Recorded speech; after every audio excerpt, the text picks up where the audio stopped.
Le défenseur des droits va donc dans quelques secondes ouvrir cette matinée. Il donnera ensuite la parole à monsieur Jean-François Trogli qui dirige le bureau de l'OIT pour la France. Sur ce, Claire Piot du CSA, de l'Institut CSA, nous présentera donc les résultats du baromètre. À l'issue de cette présentation, monsieur Didier Fontana du FIPH-FP, donc je le laisserai expliquer ce long sigle, viendra réagir aux résultats et il sera suivi ensuite, puisqu'il y avait deux focus cette année, vous le savez, un sur le handicap et un sur l'orientation sexuelle et l'identité de genre. Et donc, après M. Didier Fontana, Mme Catherine Tripon, qui est porte-parole de l'autre cercle, viendra elle aussi réagir à ces résultats. Et enfin, des questions pourront être posées à l'issue de ces interventions. Voilà, je vous remercie de votre attention et je cède la parole sans tarder au défenseur des droits.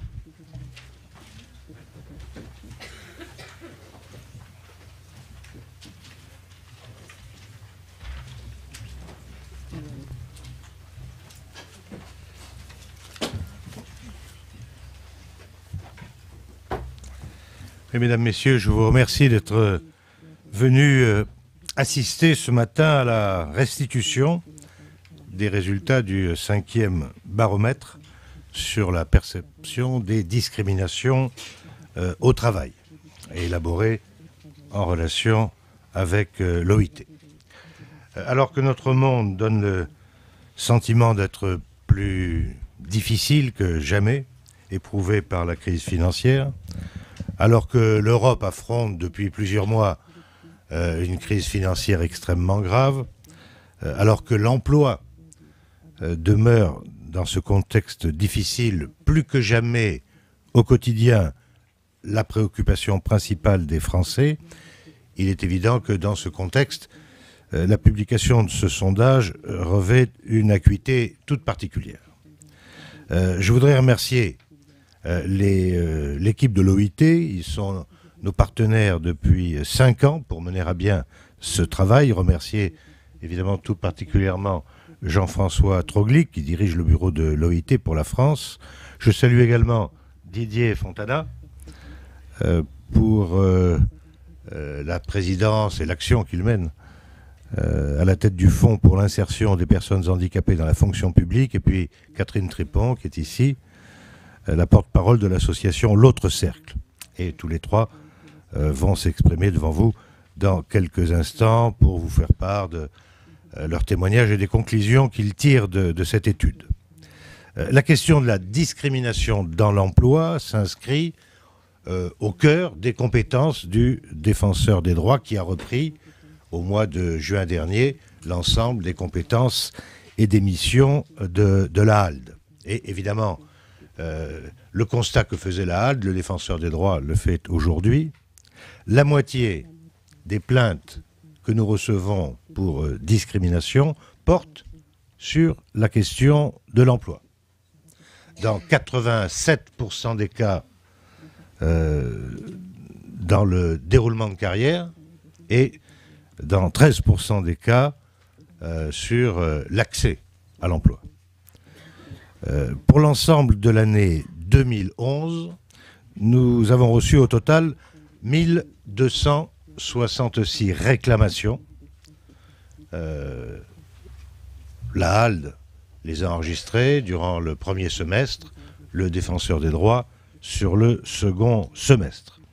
Alors, 1266 réclamations, c'est un chiffre, et derrière ce chiffre, c'est autant d'histoires singulières et parfois douloureuses. Et puis, à travers 1266, on peut, au-delà du traitement des cas individuels, aborder une problématique globale qui exige analyse et prospective. C'est pourquoi j'accorde la plus grande importance au partenariat qui nous lie avec l'OIT, dont chacun connaît l'expertise. Partenariat d'ailleurs qui va se prolonger, puisque nous signons aujourd'hui une convention triennale pour inscrire dans la durée ce partenariat. Et nous avons dès à présent décidé pour l'an prochain de donner une dimension supplémentaire au baromètre en ajoutant une dimension européenne. Dans les résultats qui vont vous être présentés dans quelques instants, j'ai vu émerger un élément très caractéristique et qui interpelle. Le silence. Le silence qui reste souvent de mise face aux situations de discrimination dans le monde du travail, qu'il s'agisse des victimes ou des témoins de ces discriminations, et qu'il s'agisse de l'emploi public ou de l'emploi privé. Il faut probablement voir dans cet état de fait, dans cette situation, la conséquence de la hausse du chômage et de la crainte grandissante de la précarité. L'enquête qui va vous être présentée est éloquente de ce point de vue. La discrimination dans le monde du travail est massivement perçue comme une situation inacceptable, qu'elle concerne le handicap, l'origine, l'orientation sexuelle, le sexe. Toutefois, on ressent, on mesure, vous le verrez à travers les chiffres, une hésitation, une crainte ou un désarroi quand il s'agit de la combattre ou de la dénoncer. Et je suis certain qu'en accord avec nos partenaires de l'OIT et avec l'ensemble des partenaires du monde du travail, seules de constantes et vastes opérations d'information seront de nature à inverser cette tendance. Sans relâche, il faut faire savoir que des recours existent face à la discrimination, y compris des recours gracieux, simples du point de vue juridique, et qui ne fragilisent pas ou n'exposent pas les victimes. Pour notre part, sans relâche, nous devons indiquer, éduquer, proposer. Nous sommes là au cœur de la mission de défense des droits et des libertés qui m'a été confiée au mois de juin dernier par le président de la République et par le Parlement. Je salue la compétence reconnue de Maryvonne Liazide, qui est mon adjointe sur ces questions de lutte contre les discriminations et de promotion de l'égalité. Et avant de conclure, je voudrais attirer votre attention sur les deux points que nous avons souhaité mettre en lumière cette année dans l'enquête. La question du handicap, tout d'abord. C'est un point sur lequel le défenseur des droits et ses services doivent manifester une extrême vigilance. La HALDE, en 2010, avait formalisé une série de recommandations pour rappeler aux employeurs du secteur privé comme du secteur public les conditions de recrutement et de déroulement de carrière des personnes en situation de handicap. Et aujourd'hui, notre institution doit être particulièrement attentive au quotidien, dans une dimension très concrète, attentive à l'application de ces principes formulés en 2010.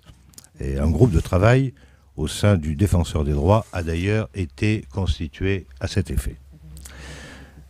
Dans le même temps, et c'est une mission nouvelle, en relation avec le CNCPH, nous sommes en charge de suivre l'application de la Convention des Nations Unies relative aux droits des personnes handicapées, convention qui a été ratifiée par la France il y a 2 ans et dont nous devons assurer la promotion et le suivi. Autre point sur lequel nous avons voulu faire un focus, braquer le projecteur dans cette enquête, celui de l'orientation sexuelle et de l'identité de genre. Plus que jamais, nous devons, en relation, en synergie avec les associations, les partenaires sociaux, l'ensemble des relais du monde du travail, faire porter nos efforts sur la compréhension des mécanismes de discrimination dans l'emploi et l'accès à l'emploi. Et là aussi, le Défenseur des droits a mis en place un groupe de travail sur le thème emploi et LGBT. Voilà les quelques points sur lesquels je voulais attirer votre attention au début de cette journée de travail. Dans un instant, les résultats complets vont vous être présentés et je suis heureux de céder la parole à M. Troglík en le remerciant encore une fois pour l'efficacité de ce partenariat et me réjouir que nous poursuivions pour les années à venir. Merci.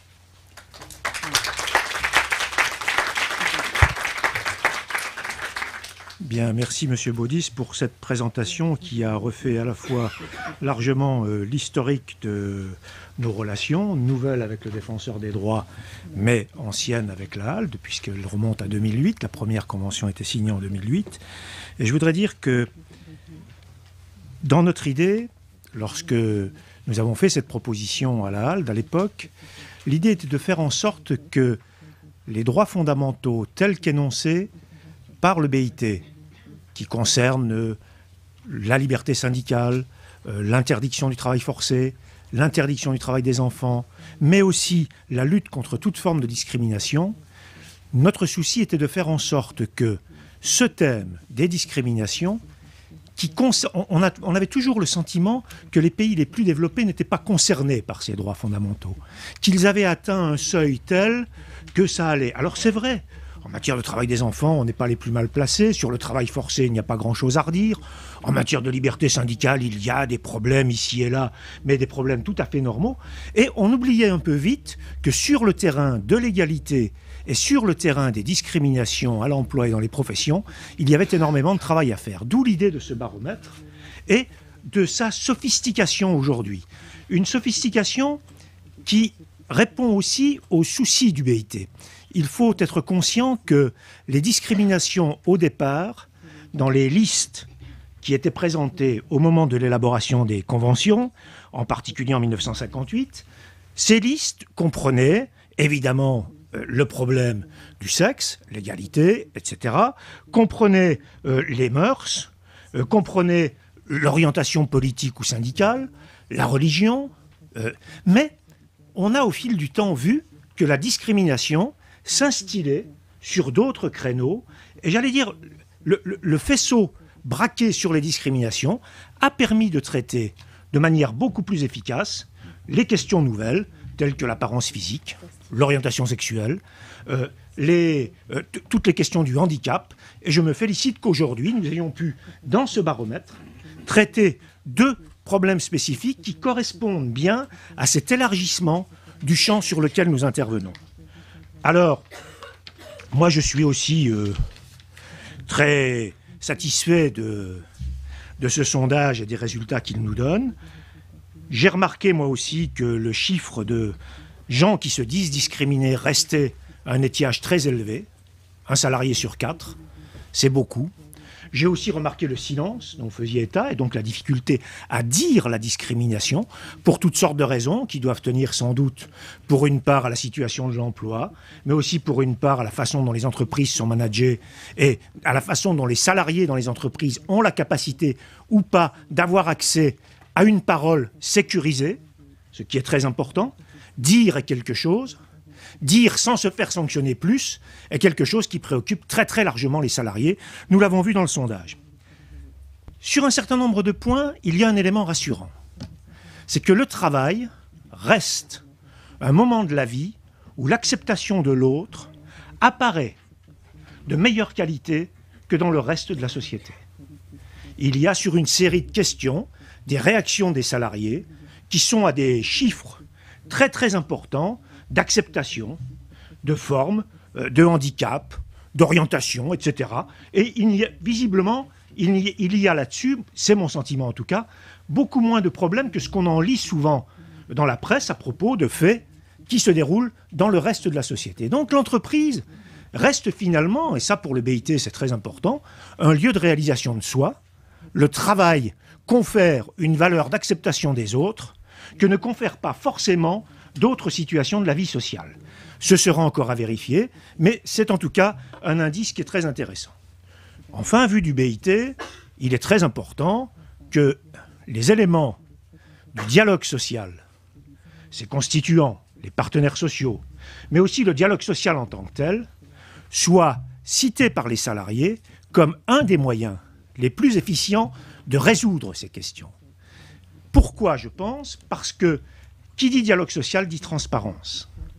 On ne met pas sur la table d'une négociation ou d'une concertation des questions sans qu'on les ait étudiées auparavant, sans qu'il y ait eu un état des lieux et sans que la transparence ait été faite. Et en matière de discrimination, c'est de transparence dont nous avons besoin si nous voulons mener un combat efficace. Pour finir, je dirais que nous progressons un petit peu plus encore sur ces questions, puisqu'au dernier G20, à Cannes, la déclaration finale du G20 reprend et donne mandat à l'Organisation internationale du travail de faire en sorte que les principes et droits fondamentaux au travail se développent dans le monde, que la ratification des conventions soit un objectif et surtout que leur application devienne une réalité. Donc sur ces questions, nous progressons et le travail que nous envisageons et son extension au niveau européen pourrait être, je crois, une marche très importante vers d'autres avancées. Je vous remercie.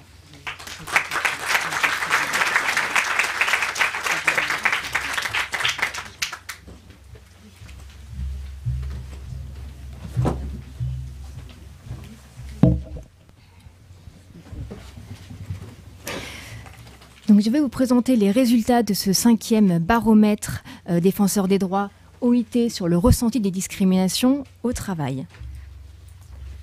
Un petit élément d'abord sur la fabrication de ce sondage. Il a été réalisé par téléphone en décembre dernier auprès de 2 échantillons représentatifs de 500 personnes, donc 500 salariés du privé d'un côté et 500 agents de la fonction publique de l'autre. La structure des résultats va se présenter de la façon suivante. Une première partie qui est un petit peu un diagnostic que nous avons demandé aux personnes interrogées. Une vision un petit peu de l'extérieur, sans leur demander leur ressenti, sans les impliquer sur ce qu'ils pensent de ce sujet des discriminations au travail. Une deuxième partie, cette fois sur leur ressenti. Une troisième partie sur leur adhésion à des mesures pour lutter contre les discriminations. Et enfin, les 2 focus sur le handicap et sur l'orientation sexuelle et l'identité de genre. Avant de présenter les résultats dans le détail, on peut noter 4 éléments transversaux qui ressortent de l'enquête. Alors tout d'abord, la lutte contre les discriminations est toujours un enjeu très important aux yeux de ces agents et de ces salariés. Deuxième point, une proportion tout à fait importante de ces personnes continuent à se sentir victimes de discrimination, à peu près un quart, et un tiers a été témoin de discrimination. Troisième élément, une tendance que nous observons au fil des années d'un rapprochement du ressenti des agents de la fonction publique et des salariés du privé. Peut-être un signe que la fonction publique est perçue comme de moins en moins protectrice, alors qu'au début du baromètre, les agents se sentaient plus protégés que les salariés du privé. Et enfin, 4e élément, dans ce contexte de crise, on aurait pu imaginer que les discriminations ressenties soient plus élevées. Finalement, ce n'est pas tout à fait ce qu'on voit, on a une légère baisse. Peut-être que les difficultés ressenties sont davantage imputées au contexte de crise qu'à des comportements discriminatoires. Donc une première partie d'abord, donc un diagnostic finalement qui est demandé aux personnes que nous avons interrogées sur ce sujet des discriminations. Donc est-ce que ce sujet est considéré comme important ? Est-ce qu'il est important de lutter contre les discriminations dans le monde du travail ? On le voit lorsqu'on regarde la somme du diagramme bleu foncé et bleu clair, la quasi-totalité de nos agents de la fonction publique, 98%, et la quasi-totalité des salariés, 97%, considèrent qu'il est important de lutter contre les discriminations dans le monde du travail. Deuxième question de diagnostic.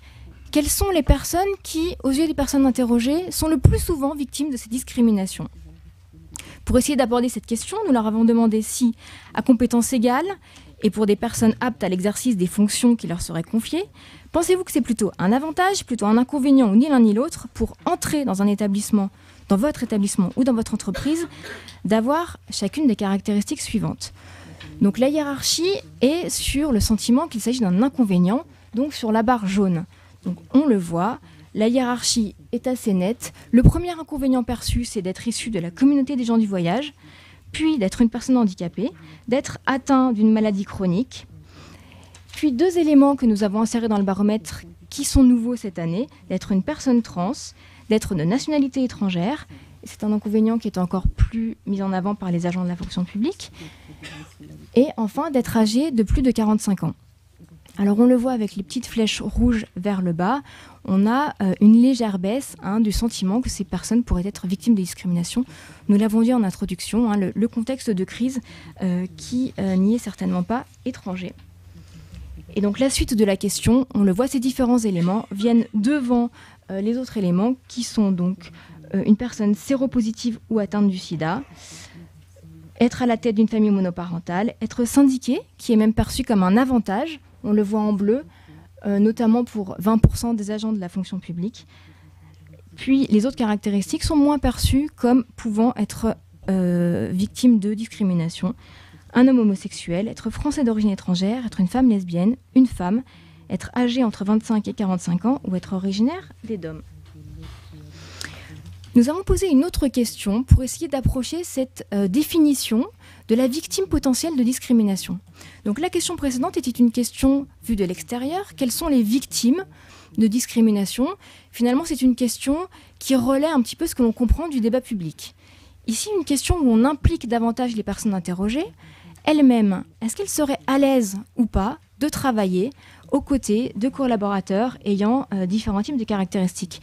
Et on le voit, c'est très intéressant, la hiérarchie est un petit peu différente de celle de la question d'avant. Et la question de l'identité de genre et de l'orientation sexuelle vient là devant la question du handicap. Donc finalement, c'est une question qui est peut-être moins dans le débat public, donc qui est moins retranscrite dans la question précédente, mais en revanche, on le voit, elle gêne les salariés et les agents lorsqu'on leur pose la question et qu'on les implique dans la question. Donc seriez-vous plutôt à l'aise ou plutôt mal à l'aise, ou vous ne vous poseriez pas la question si l'un de vos collègues était donc une personne trans? On le voit, 14% des agents de la fonction publique seraient mal à l'aise, 18% des salariés. Une personne issue de la communauté des gens du voyage, 10% des agents de la fonction publique et 12% des salariés. Et ces deux caractéristiques donc, sont devant une personne séropositive, une personne atteinte d'une maladie chronique, une femme lesbienne, un homme homosexuel, une personne handicapée. Donc on le voit, a priori, le handicap n'apparaît pas comme dans les éléments les plus gênants en tant que pour le ressenti des répondants. Une personne d'une religion, d'une conviction religieuse différente des vôtres, une personne plus âgée, une femme, une personne d'une origine ethnique différente et une personne beaucoup plus jeune. Pour terminer sur ce diagnostic, nous avons demandé aux répondants comment est-ce qu'ils envisagent la différence sur le thème des discriminations entre la fonction publique et le secteur privé. Selon vous, un agent de la fonction publique a-t-il plus, moins ou ni plus ni moins de probabilité d'être victime de discrimination sur son lieu de travail qu'un salarié du privé?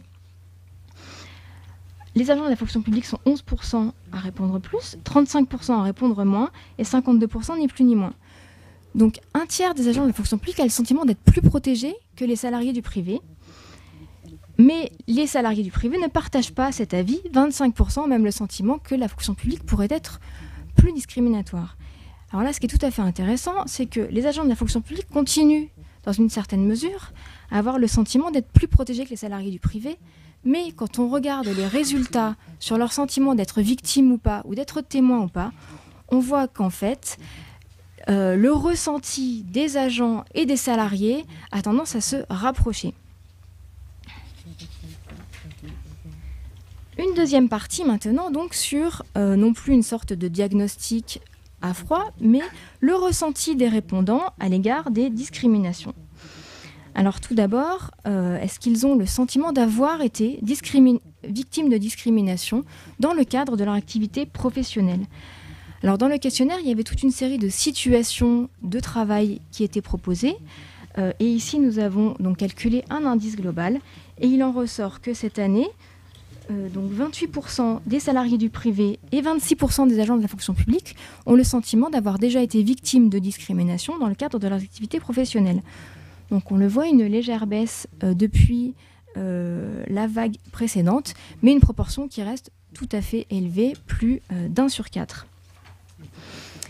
Et nous avons demandé ensuite, à côté dans le graphique de droite, aux personnes qui n'avaient pas été victimes de discrimination, s'ils pensaient pouvoir un jour être victimes eux-mêmes d'une discrimination. 22% des agents de la fonction publique et 23% des salariés du privé ont le sentiment qu'ils pourraient un jour être victimes de discrimination. Donc on le voit ici, il y a effectivement une sensibilité, un ressenti qui est extrêmement proche de la part des agents et de la part des salariés du privé. Les victimes de discrimination ont été interrogées un petit peu plus en profondeur sur ce moment où elles ont été justement victimes de discrimination. Donc quels étaient, selon elles, les critères de cette discrimination ?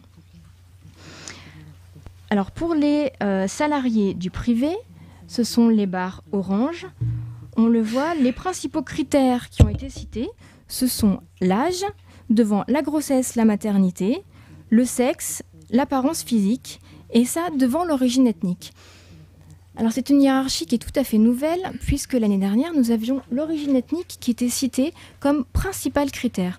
Donc ici, on le voit, il y a des caractéristiques qui sont finalement beaucoup plus communes, qui concernent un plus grand nombre de personnes, que sont donc l'âge, le sexe et la maternité. Peut-être que les difficultés économiques fait que ces caractéristiques sont beaucoup plus ressenties comme des critères de discrimination. Ce sont des discriminations qui sont plus facilement effectivement ressenties en situation économique, des gens qui peuvent être mis à l'écart parce qu'ils sont plus âgés, parce qu'ils reviennent de congé maternité, plus que par des caractéristiques un peu plus rares comme l'origine ethnique. Pour les agents de la fonction publique, les critères sont également du même ordre, avec d'abord l'âge, puis avec d'abord le sexe, puis l'âge, les activités syndicales, la grossesse et la maternité, l'apparence physique, les opinions politiques, devant l'origine ethnique. Qui était l'auteur maintenant de cette discrimination ? Même constat de la part des agents et des salariés, c'est le supérieur hiérarchique direct devant la direction qui a été perçu comme l'auteur principal de cette discrimination. Passons maintenant aux discriminations observées, les discriminations dont les agents et les salariés ont pu être témoins dans le cadre de leur activité professionnelle.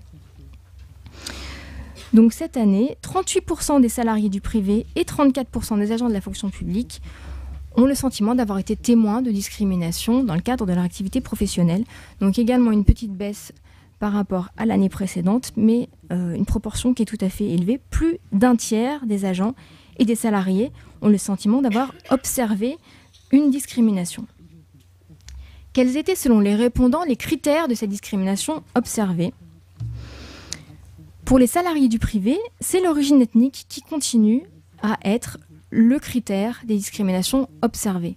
Il est effectivement peut-être plus facile d'observer des discriminations pour raison d'origine ethnique que des discriminations plus communes en raison de l'âge ou du sexe, par exemple.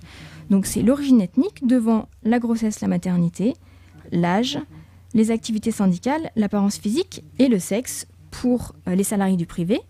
Et pour les agents de la fonction publique, l'apparence physique, l'origine ethnique, les activités syndicales, le sexe, devant la grossesse et la maternité.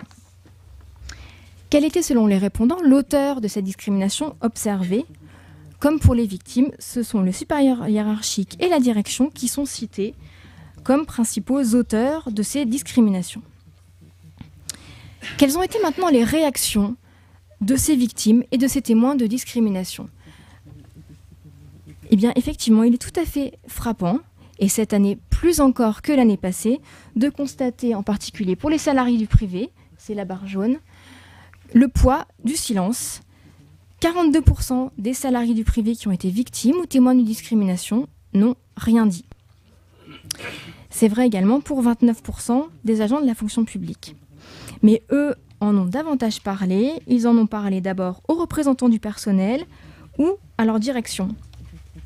Alors, lorsqu'on interroge les victimes ou témoins de discrimination qui ont choisi de se taire et qu'on leur demande pour quelles raisons est-ce qu'ils se sont tus, ce sont des raisons qui sont mises en avant, des raisons sur finalement leur sentiment d'impuissance et voire même de crainte de représailles s'ils en parlaient. Le sentiment que cela ne changerait rien, qu'ils pourraient être encore davantage victimes de discrimination, que ça pourrait aggraver leur situation, voire même que cela, finalement, que la discrimination pourrait paraître normale à tout le monde. La troisième partie maintenant sur la lutte contre les discriminations et la prévention de ces discriminations. Qui peut prévenir les discriminations et quelles mesures pour les prévenir ?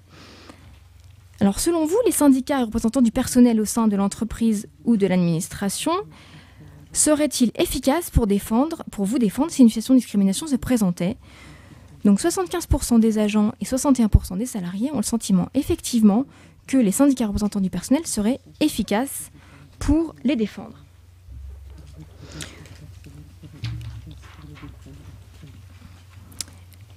Alors on le voit, un quart des agents et des salariés ont également la connaissance de l'existence d'un engagement ou d'action au sein de leur établissement pour la promotion de l'égalité et de la lutte contre les discriminations. Donc le sentiment pour un quart d'entre eux que l'entreprise s'est déjà engagée. Une série de mesures maintenant que nous avons proposées aux répondants pour mesurer leur adhésion à différentes mesures. Alors leur adhésion, c'est la barre bleue, elle est très massive. Les agents et les salariés sont tout à fait favorables à toute une série de mesures pour prévenir et lutter contre les discriminations. Donc mener des actions de sensibilisation, signer une charte d'engagement, mener des actions de formation, engager l'entreprise par l'obtention d'un label diversité ou égalité, la création d'un tableau de bord statistique pour mesurer les inégalités de rémunération, l'obtention par l'établissement d'une certification délivrée par un organisme indépendant. Ils sont favorables également aux mesures que nous leur proposons pour lutter contre les discriminations, plus précisément à l'embauche, l'évaluation des procédures de recrutement, l'instauration de procédures de recrutement fondées sur des critères objectifs ou favoriser l'embauche des personnes habituellement discriminées. Ils se montrent également tout à fait favorables à toute une série de mesures pour lutter contre la discrimination, cette fois en cours de carrière et non plus à l'embauche, comme la possibilité pour un salarié d'alerter de façon confidentielle sur les pratiques de discrimination dont il serait victime, l'interrogation régulière des agents et des salariés sur leurs ressentis, la création dans chaque établissement d'une cellule indépendante chargée d'aider les victimes, la création d'une cellule indépendante chargée du suivi de la promotion de l'égalité et de la rémunération, la sanction financière des établissements qui n'ont pas pris de mesures en faveur de l'égalité de rémunération, ou l'obligation pour les établissements de publier un bilan social des données chiffrées sur les rémunérations en fonction de différents critères. Et enfin, ils se montrent également tout à fait favorables à des mesures pour garantir l'égalité des chances dans l'accès à la fonction publique, s'assurer que les épreuves des concours permettent de sélectionner des candidats en fonction des compétences nécessaires, l'amélioration de l'accès à l'information sur les recrutements dans les emplois de la fonction publique, la proposition de mesures d'accompagnement pour permettre aux jeunes de milieux sociaux défavorisés de présenter les concours, la diversification de la composition des jurys de concours et la mise en place de classes préparatoires ou de formations spécifiques à destination des jeunes de milieux sociaux défavorisés. Donc une adhésion très massive à toute une série de mesures pour favoriser la prévention et la lutte contre les discriminations. Donc passons maintenant aux deux focus que nous avons effectués dans cette vague. Tout d'abord, la question du handicap. Donc on va le voir, la question du handicap, qui est de plus en plus présente dans le débat public, est effectivement présente à l'esprit de nos répondants comme une question dont il faut s'occuper, pour laquelle il faut lutter, est une question finalement qu'ils semblent côtoyer un petit peu au quotidien. Donc avez-vous eu connaissance d'initiatives de votre établissement en faveur de l'emploi de personnes handicapées ? Oui, 42% des agents et 37% des salariés. Cette mesure vous paraît-elle justifiée ? Oui, à une écrasante majorité, 96% des agents, 97% des salariés. Et à votre connaissance, dans votre entourage professionnel, y a-t-il des personnes reconnues travailleurs handicapés ? Oui, pour 60% des agents et 54% des salariés. Et nous leur avons demandé si faire connaître son handicap à l'entourage professionnel pouvait contribuer finalement globalement à l'intégration et à faciliter l'intégration dans le milieu du travail. La réponse est plutôt oui. 66% pensent en effet que cela peut contribuer à la bonne intégration du salarié au travail, 54 et 56% au bien-être de l'agent ou du salarié concerné. Seuls 18%, mais quand même une proportion assez importante, pensent que ça peut quand même mettre mal à l'aise le reste du personnel et que ça peut être une question à conserver d'ordre privé. Et 15% des agents et 17% des salariés pensent que cela peut avoir un impact négatif sur la carrière des agents de la fonction publique et des salariés du privé concernés. Nous leur avons demandé s'ils considéraient comme grave pour un employeur d'avoir des comportements discriminatoires à l'égard du salarié ou de l'agent handicapé. on le voit avec les barres bleues, il est considéré comme très majoritairement grave d'avoir différents comportements discriminatoires à l'égard de cet agent ou de ce salarié. Il est grave de refuser à une personne handicapée les mêmes augmentations de salaire et primes que celles reçues par les personnes valides, de refuser à une personne du fait de son handicap l'accès à une formation qui lui est accessible, de refuser à une personne handicapée une demande de mutation que l'on a acceptée pour une personne valide, de refuser à une personne handicapée les mêmes évolutions de carrière que celles proposées à des personnes valides, et de refuser l'embauche d'une personne handicapée compétente pour le travail requis et lui préférer une personne valide. Donc une désapprobation massive de comportements discriminatoires à l'égard d'une personne handicapée. Un focus maintenant, pour terminer, sur l'orientation sexuelle et l'identité de genre. Donc on va le voir, là c'est un sujet qui est beaucoup moins présent dans le débat public et qui fait davantage débat aux yeux des répondants. Est-ce qu'ils pensent que dévoiler son homosexualité à son entourage professionnel contribue, donc même question que tout à l'heure, finalement à la bonne intégration dans le milieu professionnel? Eh bien, on va le voir, c'est beaucoup moins évident que pour la question du handicap.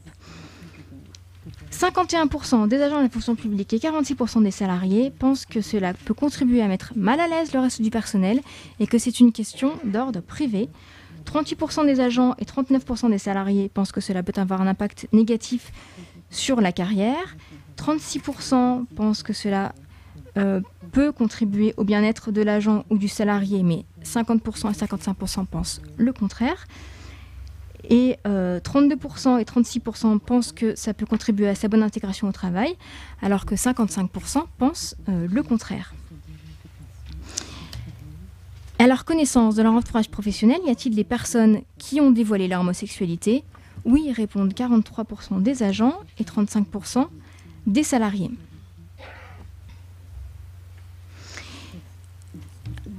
Et quelles ont été à la connaissance des personnes qui ont déjà pu être témoins donc, du dévoilement de l'homosexualité de la part d'un de leurs collègues? Quelles ont été les conséquences pour les personnes? Est-ce qu'elles ont eu des difficultés à exercer leurs fonctions du fait des collègues de travail? Alors non, répondent majoritairement l'ensemble des personnes interrogées, mais on le voit, une proportion non négligeable a pu constater des difficultés liées notamment aux collègues de travail. C'est le cas pour 17% des agents et 13% des salariés. 8% et 9% ont constaté des difficultés du fait des clients ou des usagers. 8% et 9% ont constaté des difficultés du fait du supérieur hiérarchique. Et 6 et 10% ont constaté des difficultés du fait de la direction.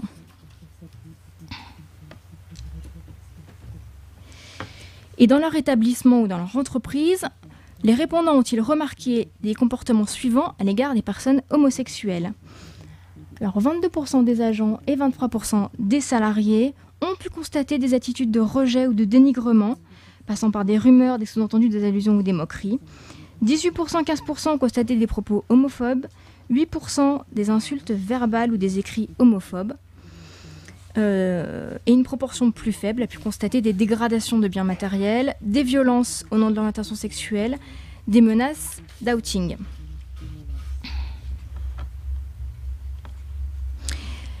Mais lorsqu'on les interroge sur ce qu'ils pensent des comportements discriminatoires à l'égard de ces agents et ces salariés homosexuels, il y a une désapprobation tout à fait massive de comportements discriminatoires.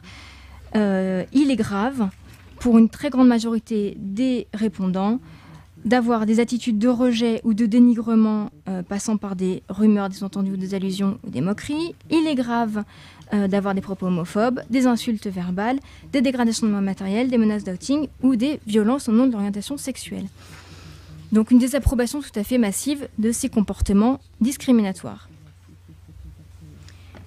Donc et enfin plus précisément, 2 questions sur l'identité de genre. Seriez-vous favorable à la mise en œuvre sur votre lieu de travail des mesures suivantes en faveur des personnes trans, à savoir transsexuelles ou transgenres, après leur passage de l'état d'homme à celui de femme ou de l'état de femme à celui d'homme? Et on le voit, une majorité qui se montre favorable aux mesures en faveur des personnes trans. 89% des agents et 86% des salariés favorables au fait d'utiliser le nouveau prénom d'usage que la personne transsexuelle a choisi. 85% des agents et 85% des salariés favorables au fait d'accepter que cette personne utilise les sanitaires et les vestiaires du genre auxquels elle s'identifie, et 76% des agents et 78% des salariés favorables au changement de présentation du salarié.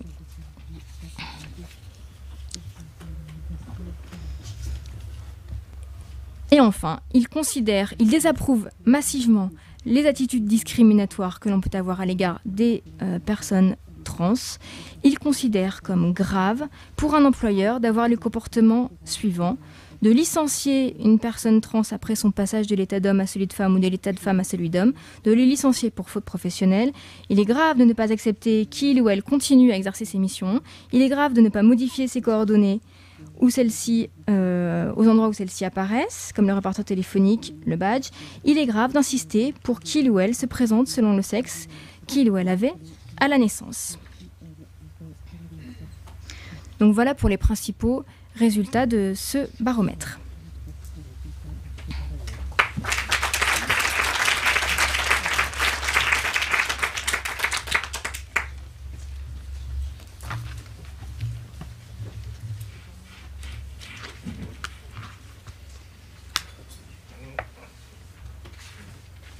Alors, si vous avez des questions, n'hésitez pas.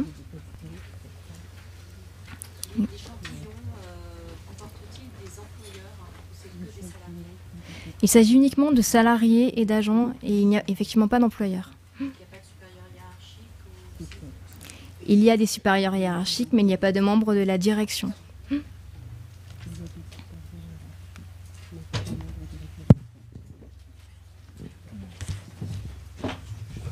Comme vous voulez. Voilà. Ce que je propose, c'est qu'on demande maintenant à nos invités de réagir au baromètre qui vient de leur être présenté, donc à M. Didier Fontana en premier lieu, et ensuite à Catherine Tripon, et on prendra une série de questions après aux différents intervenants de la matinée. M. Fontana. Merci. Je suis visé là.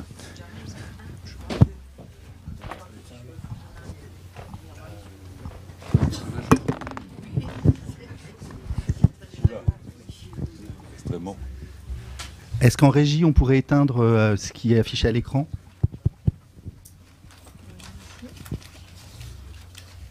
Je me sens très handicapé, là. Merci. Bien, bonjour à toutes et à tous. J'ai écouté avec intérêt la transcription du baromètre qui vient d'être faite. Et, je trouve que c'est un travail très important et riche d'enseignements. Pour ma part, j'y réagirai de manière un peu schizophrénique de deux façons. Le président du FIPHFP et puis la personne handicapée. Rapidement, hein, je vais pas m'étendre. Alors pour ce qui est du président du Fonds d'insertion des personnes handicapées dans la fonction publique, il est forcément satisfait des résultats constatés qui sont en progression, je dirais, constante. Sachant que le fonds est une création récente, loi de 2005, mais mise en place effective à partir de 2007, voire 2008. Donc en 4-5 ans, on a quand même très sensiblement progressé. On est arrivé à pratiquement 5% de personnes handicapées dans l'emploi. On y serait d'ailleurs si on n'avait pas le problème, et je le dis volontairement, de l'éducation nationale, qui a un taux d'emploi de personnes handicapées qui, de mon point de vue, frise le scandale. Donc on a progressé et on a mis à disposition des employeurs publics un ensemble de moyens qui fait que maintenant dans la fonction publique, dans les fonctions publiques, territoriales, hospitalières et d'État, si on ne recrute pas, en gros c'est parce qu'on ne veut pas, quoi. Alors il y a une autre façon d'ailleurs de ne pas vouloir, c'est de dire on recruterait bien, mais on pose des conditions d'excellence telles, tous les valides étant tous excellents comme chacun sait, qu'en fait ça revient à ne pas pouvoir recruter. Je prendrais bien un handicapé dans mon service, mais il n'a pas bac plus 10, donc forcément il ne pourra pas. Donc je le dis parce que je le constate aussi là, dans ce que je fais par ailleurs, mais là c'est la deuxième partie de mon propos. Donc on a mis à disposition des employeurs publics un ensemble de moyens au travers de conventions ou au travers d'aides prescrites par des plateformes dématérialisées, qui permet maintenant effectivement de satisfaire à tous les besoins que peut avoir une personne handicapée, discriminés, dans une logique d'accessibilité évidemment globale, hein, depuis le transport pour aller jusqu'au lieu de travail, jusqu'à la possibilité d'une accessibilité à l'information et à l'information afin de dérouler une carrière normale. Ça fait aussi partie de l'accessibilité et de la banalisation qui devrait normalement être de mise en la matière. Donc le président du FIPHFP, il est content.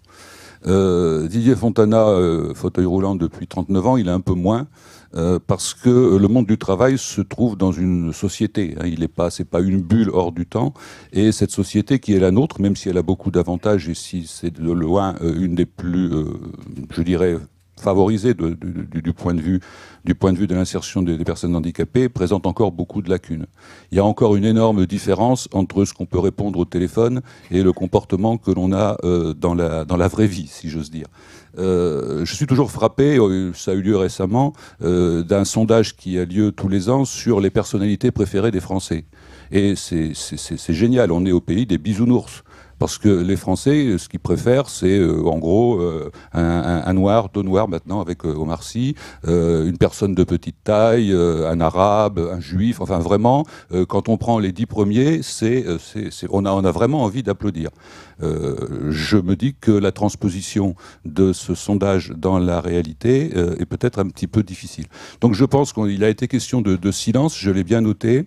Le silence, c'est peut-être aussi, dans certains cas, et ça c'est une victoire pour les gens qui luttent contre les discriminations, et c'est d'ailleurs ce que je voudrais mettre en avant tout. Le silence, c'est peut-être aussi une mauvaise conscience maintenant des gens qui seraient tentés de discriminer. Avant, on pouvait se moquer d'une personne handicapée. Il y a encore des pays où ça existe. Hein. On pouvait ouvertement, effectivement, discriminer une personne handicapée et ça ne gênait pas trop. Maintenant, on n'ose plus le dire. Il est clair qu'un évaluateur, dans le cadre d'un exercice d'appréciation des compétences d'un agent, ne se hasardera plus maintenant à faire état d'un handicap. Pour autant, est-ce qu'il n'en tiendra pas compte? Ça, c'est une autre affaire. Hein. Et je pense que, voilà, je voudrais simplement, j'avais dit que je ne serais pas long, donc je n'en dirai pas beaucoup plus, mais je voudrais simplement insister sur cette différence qu'il y a entre ce qu'on entend, entre les effets d'annonce, les affichages, et puis la réalité des comportements. Je vous dis, et je terminerai là-dessus, ma grande satisfaction, c'est que maintenant, les gens qui sont partisans des discriminations, pas seulement pour le handicap, mais moi je parlais du handicap, ce sont des gens qui maintenant ont mauvaise conscience. Et c'est déjà une première victoire. Merci.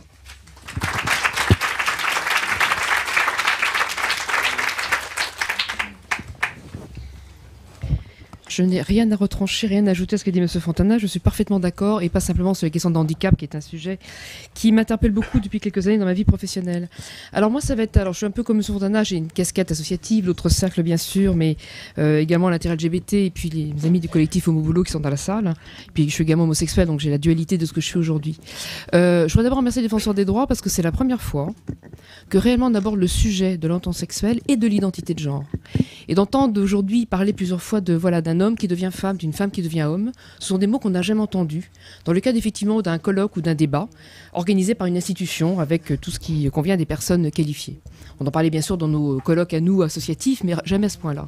Donc ça, c'est une vraie évolution, je vais vraiment vous en remercier. La seconde, c'est effectivement, on a beaucoup plus abordé le ressenti des personnes. On a parlé effectivement du mal-être. Hein. Un tiers des répondants sont mal à l'aise avec les questions d'identité de genre, avec les transsexuels. On a abordé un sujet que c'est les points vraiment d'ancrage qui me semblent importants. La moitié effectivement quand on aborde l'action de vie privée, qui est le vrai sujet de fond, mais pourquoi se dévoiler en tant qu'homosexuel? Après tout, c'est votre vie privée, ça ne concerne personne. Et les sondages qu'on avait fait nous à l'autre cercle démontraient, y compris l'enquête de Christophe Falcos, commanditée par la HALD à l'époque en 2007, c'est que plus la moitié des répondants n'étaient pas visibles par crainte de représailles. Et le corollaire de ça, l'effet miroir du salarié répondant ou de l'agent répondant, dont une grande majorité, j'imagine, sont hétérosexuels, nous disent que, dans la moitié des cas, pour la moitié d'entre eux plutôt, ça mettrait mal à l'aise les collègues. C'est qu'aujourd'hui, on a une acceptation malgré tout de l'image, l'effet miroir censé dans les bisounours, de la personne en situation de handicap. On comprend maintenant que les questions liées à l'origine, l'âge, les situations diverses et variées de critères poussant à discrimination, on a cette prise de conscience et ça c'est important. Mais on se dit encore spontanément que la moitié effectivement des gens autour de moi seraient mal à l'aise. Et pourquoi ? Parce que on a été témoin de comportements homophobes, de propos homophobes, cette petite homophobie ordinaire, des propos sexistes qu'on peut entendre par ailleurs, parce qu'on a du parallèle entre les homosexuels et les femmes, des propos sur les trans qu'on peut avoir aussi sur la normalité de la personne. Ce sont des mots qui sont encore extrêmement forts. Et quand on est témoin de ça, on se dit c'est pas la peine que l'autre se dévoile parce qu'il va en prendre plein dans la figure. Et donc les mots qui sont très forts, c'est représailles. Représailles, donc je n'ose pas le dire dans ma vie professionnelle et à mon entourage, dans mon entourage, et représailles de la part de quelqu'un d'extérieur qui est témoin, qui dit effectivement il y a des risques, et on l'a constaté en matière d'évolution de carrière. L'accès à l'emploi est moins visible parce qu'une fois encore, l'homosexualité, à l'inverse de l'identité de genre, c'est pas visible. Et ce qui n'est pas visible ne se mesure pas. Et ça ne se mesure pas, on ne peut pas faire de prévention, on ne peut jamais en parler. Donc c'est toujours très compliqué. Et la position de l'Eurosac aujourd'hui, c'est de dire à tous les acteurs, et j'en connais un certain nombre dans la salle, c'est rendez visible la chose, mettez un mot sur les choses. La situation transidentitaire est différente. C'est que quand je prends la décision de changer de sexe, de passer de sexe d'homme vers femme ou de femme vers homme, si mes collègues m'ont connu sous un genre précis, le changement, il faut l'accompagner.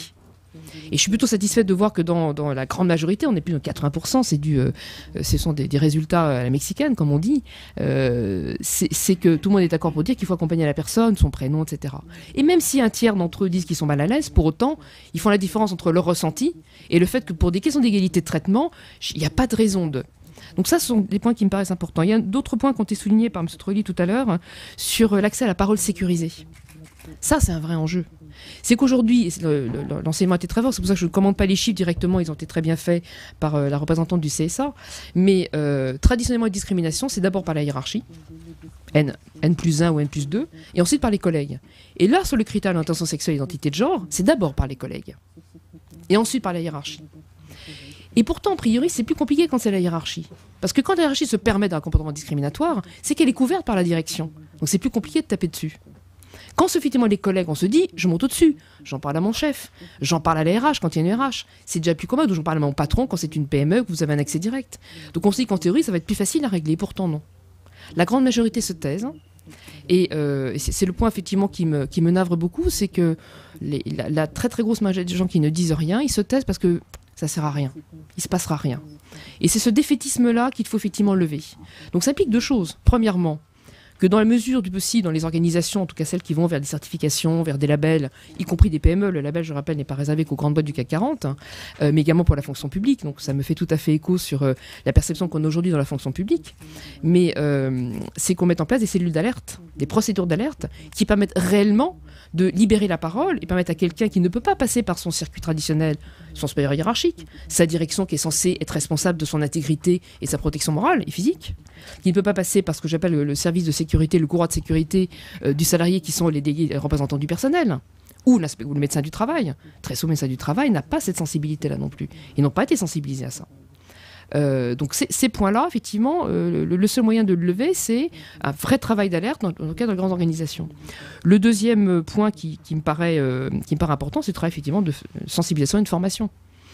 On le voit bien qu'en matière de discrimination, on forme, on sensibilise, on met les bons mots, on explique les choses, on lève les préjugés, on lève les tabous, on déconstruit les stéréotypes. Et quand on déconstruit les stéréotypes, quel que soit le critère, forcément on fait avancer les gens. Et c'est vraiment, je le dis toujours, c'est un vrai pari sur l'intelligence. On n'avancera pas sur ces sujets sensibles, surtout qui relèvent de l'intimité de la personne. Parce que le fait que je sois homosexuel, franchement, quel est l'intérêt? C'est ma constitution, c'est ce que je suis. Je suis également une femme, je suis un peu militante, j'ai mes convictions politiques, je suis plutôt de l'ordre de l'agnosticisme. Ça fait partie de mon identité. Pour autant, c'est pas pour ça que je vais rejeter les gens qui sont différents de moi. Hommes, hétérosexuels, croyants, quelle que soit leur croyance. Donc ça, ce sont des points qui sont importants. Le deuxième point qui a été évoqué par M. Trolli tout à l'heure, c'est transparence dans le dialogue social. Si on en est là aujourd'hui sur ces traitements de discrimination, c'est que les syndicats n'ont pas joué leur rôle. J'en vois dans la salle et je les connais bien et ils sont très axés là-dessus. Depuis longtemps, je pratique les syndicats depuis 2002. Il n'y a pas ambiguïté dans les centrales syndicales au niveau national. Les discours sont extrêmement clairs. Mais sur le terrain, les syndicalistes, qu'ils soient publics ou privés, ils sont comme leurs collègues. Ils ont ces mêmes ressentis. Ils ont ces mêmes blocages face à certains types de situations. Et si de temps en temps nous avons des syndicalistes qui ont vraiment joué leur rôle, qui ont véritablement accompagné des cas de discrimination, la très grande majorité, et on le sait encore, et SOS Homophobie l'a encore effectivement dans sa ligne d'écoute, et quand il fait son rapport annuel, et on l'a aussi quand on est contacté par un certain nombre de personnes qui subissent des discriminations, c'est que la seule réponse des IRP, c'est de dire « laisse tomber ». Globalement, c'est ça. On ne gère pas le dossier. On ne va pas se battre pour un sujet comme celui-ci, c'est pas le plus important. C'est pas dit comme ça, mais c'est le cas. Et ce rôle effectivement essentiel, donc c'est l'engagement moral d'un syndicat, d'un syndicaliste, d'un délégué du personnel. Aujourd'hui, ce rôle ne tient pas. Donc si effectivement l'ensemble des éléments constitutifs qui permettraient à une personne victime de discrimination en raison de son orientation sexuelle ou de son identité de genre ne sont pas là, c'est-à-dire une hiérarchie qui ferme les yeux parce que c'est pas un sujet et on fuit le truc, des syndicats qui très souvent encore malheureusement sur le terrain ne jouent pas ce rôle par rapport aux centrales syndicales, une fois encore je répète qu'ils sont tout à fait exemplaires et très clairs sur le sujet et qui font de la formation et de la pédagogie dans leurs propres équipes. Si effectivement vous n'avez pas de moyens d'alerter, il se passe quoi? Vous ne dites rien, c'est la double peine. Donc c'est un véritable enjeu et qui pour le coup, souvent beaucoup de DRH m'ont dit, quand on arrive enfin à aborder ce sujet-là chez nous en interne, du coup, ça simplifie les choses pour les autres critères. Donc ça fait progresser l'ensemble du sujet sur la prévention de toutes les discriminations, la déconstruction des stéréotypes, et évidemment la promotion de la diversité. Voilà, donc c'était un petit peu le sentiment que j'avais aujourd'hui. Alors, juste un petit point comme différenciation entre le public et le privé que j'ai noté sur la discrimination liée à l'orientation sexuelle lorsqu'elle est observée, lorsqu'elle est vécue. Elle est davantage observée et vécue dans le privé que dans le public. C'est 8% dans le privé contre 4% dans le public, en tout cas discrimination vécue, ressentie. Et on passe à 7% de discrimination observée dans le public, dans le privé, pardon, contre 1% dans le public. Alors, je ne sais pas quoi en dire. Je pourrais peut-être faire un début d'analyse, mais elle est peut-être un peu légère. Je crois que sur le champ des discriminations, c'est comme le privé qui s'est collé en premier. L'État et la fonction publique sont venus très tardivement. Ils y vont maintenant marche forcée, tant mieux. On a aujourd'hui Bercy qui a fait partie des premiers labellisés, tous les autres ministères vont y aller, tant mieux. C'est pas parce qu'on est labellisé que c'est terminé, c'est juste là pour mesurer des progrès. Mais ça oblige à introspection, remise à plat, certification, audit, mise à place des process, contrôle en permanence, parce que l'audit, c'est une fois que vous avez reçu votre label, c'est pas terminé. Vous avez un contrôle intermédiaire au bout de 18 mois, vous avez intérêt à avoir progressé là où c'est pas bon. Et puis 3 ans après, maintenant on passe à 4 ans après, vous l'avez ou vous l'avez pas. Donc c'est un vrai travail de fond. Mais je me dis peut-être que parce que ce sujet a été préempté par le secteur privé, il y a peut-être quand même eu un peu plus de communication, de sensibilisation malgré tout, qui font que peut-être davantage de personnes dans le privé se rendent compte qu'elles ont été discriminées. Parce qu'on a toujours cet éternel problème, ça vaut aussi pour les femmes, c'est cette espèce d'autocensure. C'est tellement normal de se dire des propos, des comportements discriminatoires, des propos insultants, quelque part on l'a totalement intégré. Donc il faut lever ça. Voilà, donc je voulais vraiment d'abord vous remercier une fois encore. Merci pour cette enquête du CSA. Et c'est quand même la première fois que sur les questions d'identité de genre, voilà, qu'on parle, voilà, le fait de passer homme, devenir femme, femme, devenir homme. Vous pouvez pas savoir ce que ça me fait plaisir. Merci à vous.